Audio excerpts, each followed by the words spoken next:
The frosting dripped down my cheek. Everyone was laughing, except me. The word egoist still echoed in the air, sharp as glass. My sister sat smug at the center of it, pretending to wipe a crumb from her dress while her eyes danced with triumph. All because I refused to sign over my apartment, the place I worked a decade for, the one sanctuary I carved out of nothing.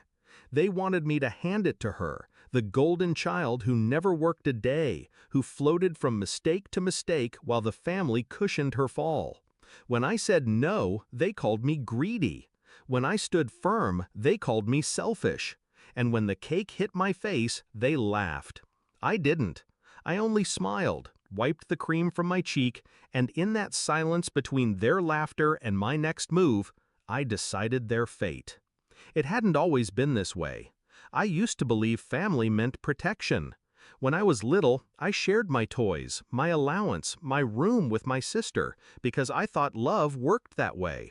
But love, in my family, was conditional. It was always about her needs, her wants, her failures brushed aside. When I bought the apartment, I thought maybe they'd finally see me. Not as a bank, not as the responsible one, but as their equal. For a brief moment, I believed they were proud. Until she got into debt. Until she cried about needing a fresh start. And suddenly, my hard-earned apartment became her solution. I refused. They didn't forgive me for that. I could have left the gathering that night, walked away, locked my door, let them rot in their entitlement.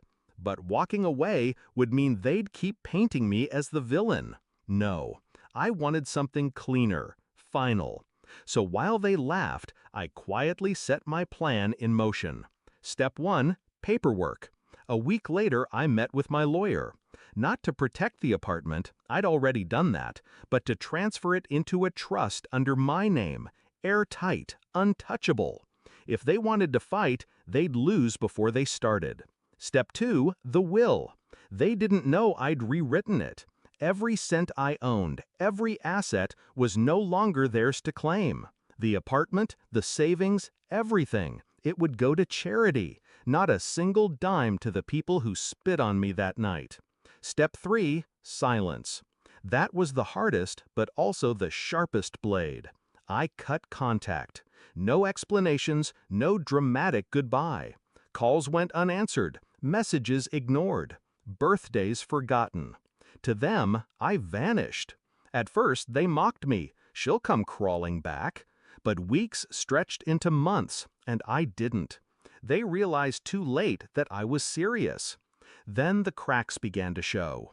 Without my quiet loans, my sister's finances collapsed. The creditors came knocking. She sold her jewelry, then her car. Still, it wasn't enough. My parents tried to intervene, but their savings had already been siphoned into her mistakes. For the first time, they couldn't save her. And me? I watched from a distance. Not with joy, not with sorrow, just clarity. They had built their world around her, and I was the scaffolding holding it up. When I stepped away, it crumbled.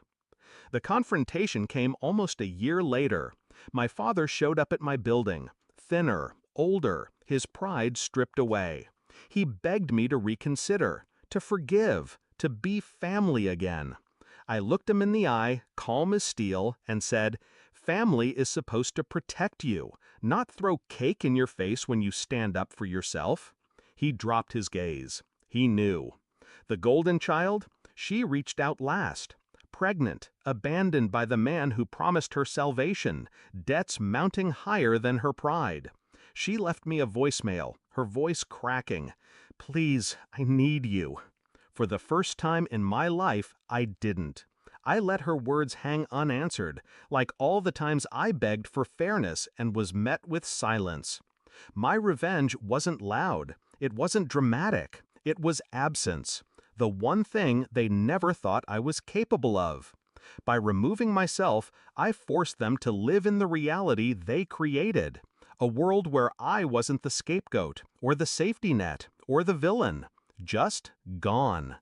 Now, when I walk through my apartment, every wall whispers peace, not laughter at my expense, not demands disguised as love, just silence, the kind that heals.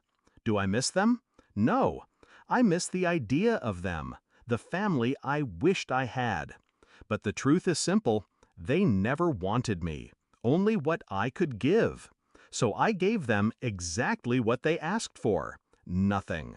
And in that nothing, they lost everything. That night, with frosting dripping down my cheek, they thought they had humiliated me. But the moment I wiped my face and smiled back, I had already won. Because revenge isn't about what you take from them, it's about what you stop giving.